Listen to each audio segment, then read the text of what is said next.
আপনাদেরকে ধন্যবাদ জানাবেন, জাতির প্রতি কৃতজ্ঞতা জানাবেন। গণতান্ত্রিক সংগ্রামের মধ্য দিয়ে ফ্যাসিবাদের পতন হয়েছে, গণতন্ত্র অবমুক্ত হয়েছে, সেজন্য আপনাদের প্রতি কৃতজ্ঞতা জানাবেন। তিনি আমাদের মাঝে ফিরে আসতে পেরেছেন। আমি আহ্বান জানাচ্ছি বাংলাদেশের গণমানুষের নেতা, আমাদের প্রাণ প্রিয় নেতা, বাংলাদেশের আগামী দিনের দিক নির্দেশক জনাব তারেক রহমান, জনাব তারেক রহমান।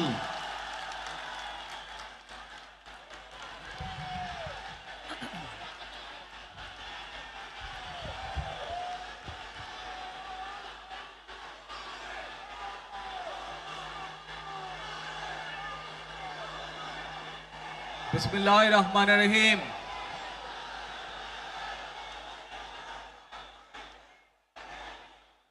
প্রিয় বাংলাদেশ, উপস্থিত প্রিয় মুরব্বীবর্গ, মঞ্চে উপস্থিত জাতীয় নেতৃবৃন্দ, আমার সামনে উপস্থিত প্রিয় ভাই ও বোনেরা এবং মিডিয়ার মাধ্যমে সমগ্র বাংলাদেশ থেকে যারা দেখছেন এই অনুষ্ঠান, প্রিয় ভাই বোনেরা, প্রিয় মা বোনেরা, আসসালামু আলাইকুম। প্রিয় ভাই বোনেরা, আজ প্রথমেই আমি রাব্বুল আলামিনের দরবারে হাজারো লক্ষ কোটি শুকরিয়া জানাতে চাই। রাব্বুল আলামিনের অশেষ রহমতে আজ আমি আমার প্রিয় মাতৃভূমিতে ফিরে আসতে পেরেছি আপনাদের দোয়ায়। আপনাদের মাঝে প্রিয় ভাই বোনেরা,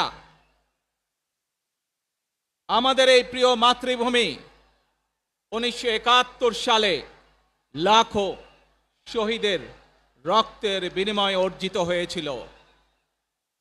ঠিক একইভাবে 75-এ আবার 7ই নভেম্বর আধিপত্যবাদীদের হাত থেকে রক্ষার জন্য সেদিন সিপাহী জনতার বিপ্লবের মাধ্যমে আধিপত্যবাদের হাত থেকে দেশকে রক্ষা করা হয়েছিল। একইভাবে পরবর্তীতে 90-এ স্বৈরাচারের বিরুদ্ধে এদেশের জনগণ, এদেশের খেটে খাওয়া মানুষ তাদের গণতান্ত্রিক অধিকারকে ছিনিয়ে এনেছিল। কিন্তু তারপরেও ষড়যন্ত্রকারীদের ষড়যন্ত্র থেমে থাকেনি। আমরা তারপর দেখেছি 2024 সালে, 71 সালে এই দেশের মানুষ যেমন স্বাধীনতা অর্জন করেছিল, 2024 সালে এদেশের ছাত্র জনতা সহ সর্বস্তরের মানুষ, কৃষক, শ্রমিক, গৃহবধূ, নারী, পুরুষ, মাদ্রাসার ছাত্র সহ দল মত নির্বিশেষে, শ্রেণী পেশা নির্বিশেষে সকল মানুষ সেদিন 2024 সালের 5ই আগস্ট এই দেশের স্বাধীনতা এবং সার্বভৌমত্বকে রক্ষা করেছিল। প্রিয় ভাই বোনেরা, আজ বাংলাদেশের মানুষ কথা বলার অধিকার ফিরে পেতে চায়। তারা তাদের গণতান্ত্রিক অধিকার ফিরে পেতে চায়। বাংলাদেশের মানুষ চায় তারা তাদের যোগ্যতা অনুযায়ী ন্যায্য অধিকার পাবে। প্রিয় ভাই বোনেরা, আজ আমাদের সময় এসেছে সকলে মিলে দেশ গড়ার। এই দেশে যেমন পাহাড়ের মানুষ আছে, এই দেশে একইভাবে সমতলের মানুষ আছে। এই দেশে মুসলমান, বৌদ্ধ, খ্রিস্টান, হিন্দু সহ বিভিন্ন ধর্মের মানুষ বসবাস করে। আমরা চাই সকলে মিলে এমন একটি বাংলাদেশ গড়ে তুলব আমরা, যেই বাংলাদেশের স্বপ্ন একজন মা দেখেন, অর্থাৎ একটি নিরাপদ বাংলাদেশ আমরা গড়ে তুলতে চাই। যে বাংলাদেশে একজন নারী, একজন পুরুষ, একজন শিশু যেই হোক না কেন নিরাপদে ঘর থেকে বের হলে নিরাপদে ইনশাআল্লাহ ঘরে আবার ফিরে আসতে পারে। প্রিয় ভাই বোনেরা, এই দেশের জনসংখ্যার অর্ধেক নারী, 4 কোটিরও বেশি তরুণ প্রজন্মের সদস্য, 5 কোটির মতন শিশু, 40 লক্ষের মতন প্রতিবন্ধী মানুষ রয়েছেন, কয়েক কোটি কৃষক শ্রমিক রয়েছেন। এই মানুষগুলোর একটি প্রত্যাশা আছে এই রাষ্ট্রের কাছে, এই মানুষগুলোর একটি আকাঙ্ক্ষা আছে এই দেশের কাছে। আজ আমরা সকলে যদি ঐক্যবদ্ধ হই, আজ আমরা যদি সকলে প্রতিজ্ঞাবদ্ধ হই, তাহলে আমরা এই লক্ষ কোটি মানুষের সেই প্রত্যাশাগুলো পূরণ করতে পারি ইনশাআল্লাহ। প্রিয় ভাই বোনেরা, 71 সালে আমাদের শহীদরা নিজের জীবন উৎসর্গ করেছিলেন এই রকম একটি বাংলাদেশ গঠনের জন্য। বিগত 15 বছর স্বৈরাচারের বিরুদ্ধে শত শত হাজারো গুম খুনের শিকার হয়েছে শুধু রাজনৈতিক দলের সদস্য নয়, নিরীহ মানুষের প্রতিবাদ করতে গিয়ে অত্যাচার নির্যাতনের শিকার হয়েছে, জীবন দিয়েছে। 2024 সাল মাত্র সেদিনের ঘটনা। কিভাবে আমরা দেখেছি আমাদের তরুণ প্রজন্মের সদস্যরা কিভাবে নিজের জীবন উৎসর্গ করেছে দেশের এই স্বাধীনতা এবং সার্বভৌমত্বকে রক্ষা করার জন্য। প্রিয় ভাই বোনেরা, কয়েকদিন আগে এই বাংলাদেশের 24 আন্দোলনের এক সাহসী প্রজন্মের এক সাহসী সদস্য ওসমান হাদিকে হত্যা করা হয়েছে। ওসমান হাদি শহীদ হয়েছে। প্রিয় ভাই বোনেরা, ওসমান হাদি চেয়েছিল এই দেশের মানুষের জন্য গণতন্ত্র প্রতিষ্ঠিত হোক, এই দেশের মানুষের গণতান্ত্রিক অধিকার প্রতিষ্ঠিত হোক, এই দেশের মানুষ তাদের গণতান্ত্রিক এবং অর্থনৈতিক অধিকার ফিরে পাক। আজ 24 আন্দোলনে যারা শহীদ হয়েছেন, ওসমান হাদি সহ 71 যারা শহীদ হয়েছেন, বিগত স্বৈরাচারের সময় বিভিন্নভাবে খুন গুমের শিকার হয়েছেন, এই মানুষগুলোর রক্তের ঋণ যদি শোধ করতে হয়, আসুন আমরা আমাদের সেই প্রত্যাশিত বাংলাদেশ গড়ে তুলব, যেখানে আমরা সকলে মিলে কাজ করব, যেখানে আমরা সকলে মিলে আমাদের প্রত্যাশিত বাংলাদেশকে গড়ে তুলব। প্রিয় ভাই বোনেরা, বিভিন্ন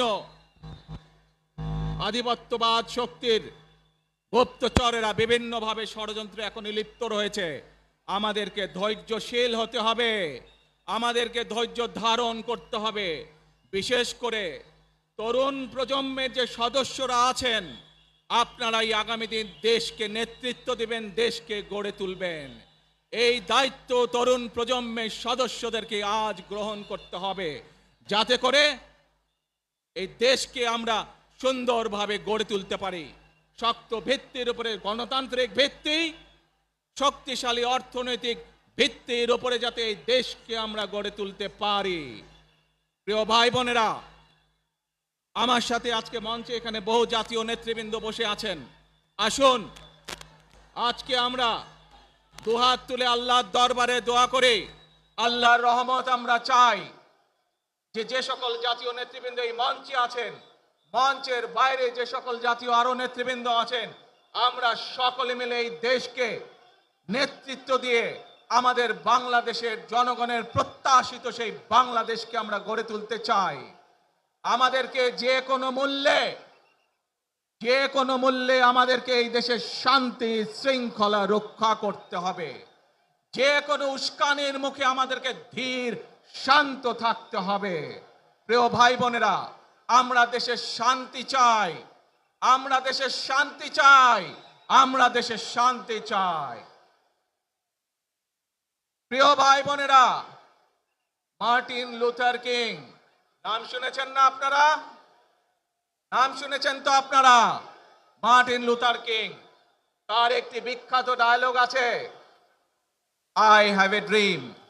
আজ এই বাংলাদেশের মাটিতে দাঁড়িয়ে আপনাদের সকলের সামনে আমি বলতে চাই, বাংলাদেশ জাতীয়তাবাদী দলের একজন সদস্য হিসাবে আপনাদের সামনে আমি বলতে চাই, I have a plan for the people of my country, for my country. আজ এই পরিকল্পনা দেশের মানুষের স্বার্থে, দেশের উন্নয়নের জন্য, দেশের মানুষের ভাগ্যের পরিবর্তনের জন্য যদি সেই প্ল্যান, সেই কার্যক্রম, সেই পরিকল্পনাকে বাস্তবায়ন করতে হয়, প্রিয় ভাই বোনেরা, এই জনসমুদ্রে যত মানুষ উপস্থিত আছেন, এই সারা বাংলাদেশে গণতন্ত্রের শক্তি যত মানুষ উপস্থিত আছেন, প্রত্যেকটি মানুষের সহযোগিতা আমার লাগবে।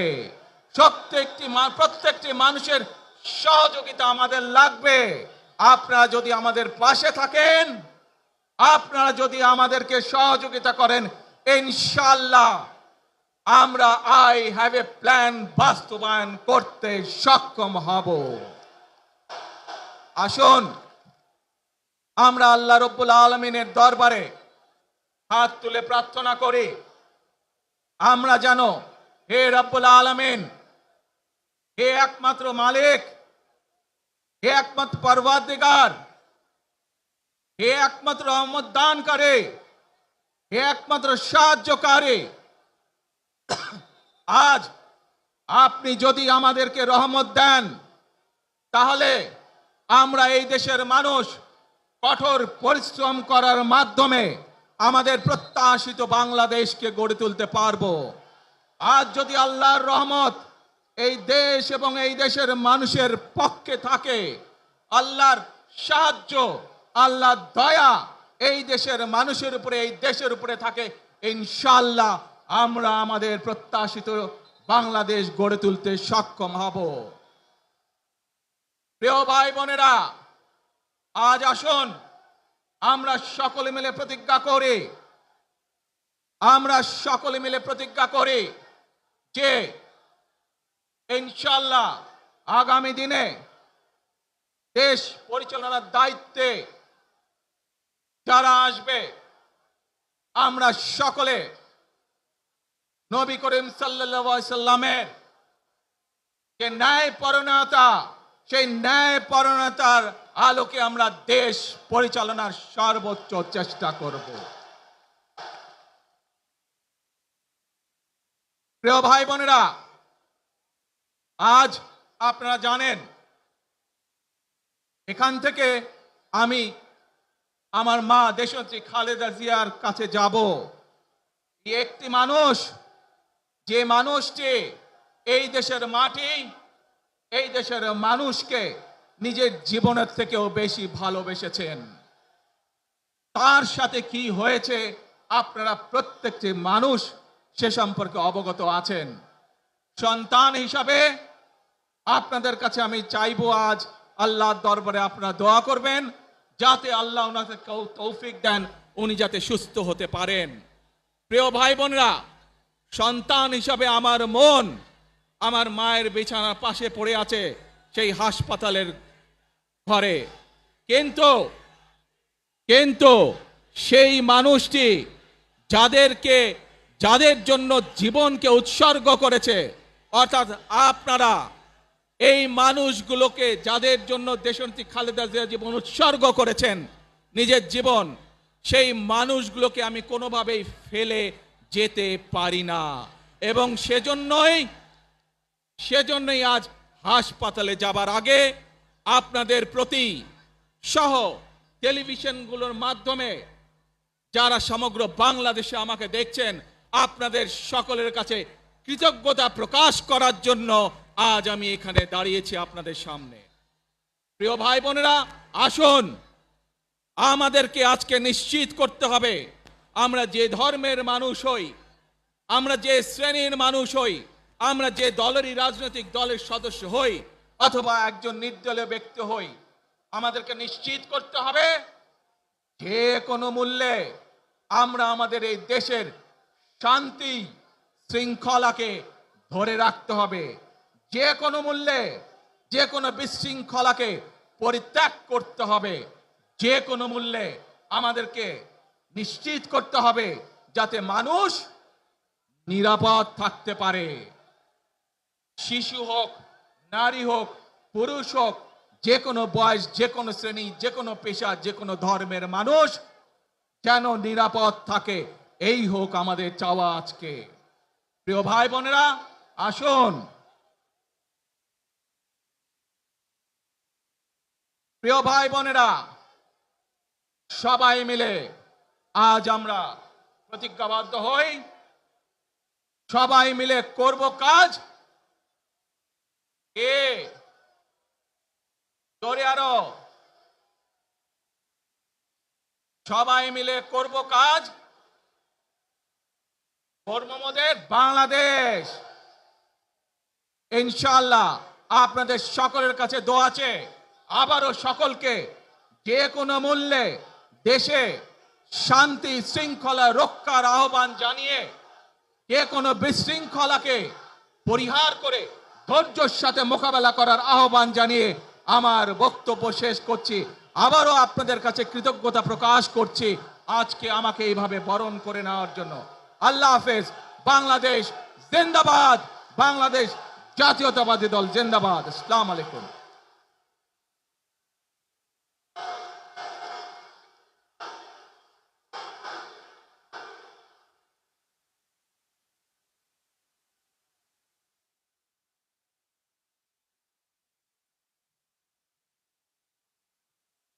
আমরা আজকের এই সমাবেশ থেকে বাংলাদেশ জাতীয়তাবাদী দলের ভারপ্রাপ্ত চেয়ারম্যান জনাব তারেক রহমান, তিনি আমাদের মাঝে এসে আজকে যে গুরুত্বপূর্ণ দিক নির্দেশনামূলক বক্তব্য রেখেছেন এবং সেই সাথে সাথে দেশবাসীর কাছে কৃতজ্ঞতা প্রকাশ করেছেন, সেই জন্য আমরা ভারপ্রাপ্ত চেয়ারম্যান জনাব তারেক রহমানকে আন্তরিকভাবে মোবারকবাদ জানাই, ধন্যবাদ জানাই, সংগ্রামী সালাম জানাই, শুভেচ্ছা জানাই এবং অভিনন্দন জানিয়ে স্লোগান দিচ্ছি, তারেক রহমানের সংগ্রাম, তারেক রহমান এগিয়ে চলো, আমরা আছি তোমার সাথে। মনে রাখবেন, we have a plan, we have a plan for the people and for the country. ইনশাআল্লাহ আমরা সেই প্ল্যান বাস্তবায়ন করব। আল্লাহ হাফেজ। ওই নেতা আছে, সবাইকে দু হাত তুলে বলতে হবে নেতা আছে। ও সেই নেতা তারেক রহমান, তারেক রহমান, তারেক রহমান, তারেক রহমান, তারেক রহমান, তারেক রহমান, তারেক রহমান, তারেক রহমান, তারেক রহমান, তারেক রহমান, তারেক রহমান, তারেক রহমান, তারেক রহমান, তারেক রহমান, তারেক রহমান, তারেক রহমান, তারেক রহমান,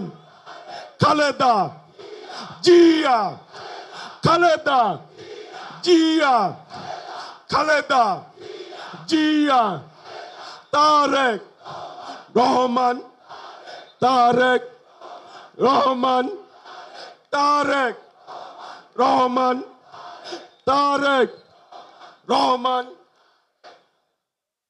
প্রিয় সমাবেশ, আমাদের ভলান্টিয়ার প্লাস দলীয় ত্যাগী নেতা কর্মীর প্রতি উদাত্ত আহ্বান, ভারপ্রাপ্ত চেয়ারম্যান জনাব তারেক রহমান এই মুহূর্তে মঞ্চ থেকে তিনি নেমেছেন এবং সরাসরি এবার কেয়ার হসপিটালে যাবেন।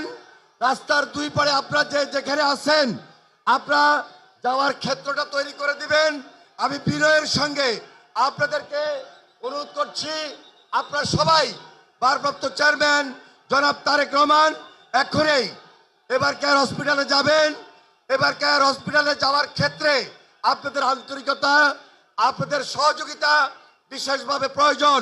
আমরা আজকে সারা বাংলাদেশ থেকে যারা এসেছেন, দূর দূরান্ত থেকে বিভিন্ন ইউনিট, সাধারণ মানুষ, উৎসুক জনতা, তারেক রহমানের পক্ষ থেকে আপনাদের সবাইকে সংগ্রামী সালাম এবং বিপ্লবী অভিনন্দন জানাচ্ছি।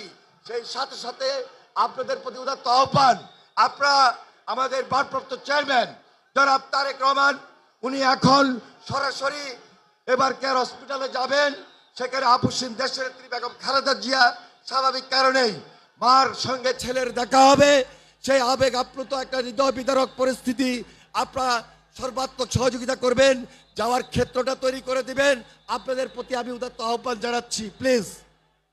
এবং দলের যে সকল নেতা কর্মী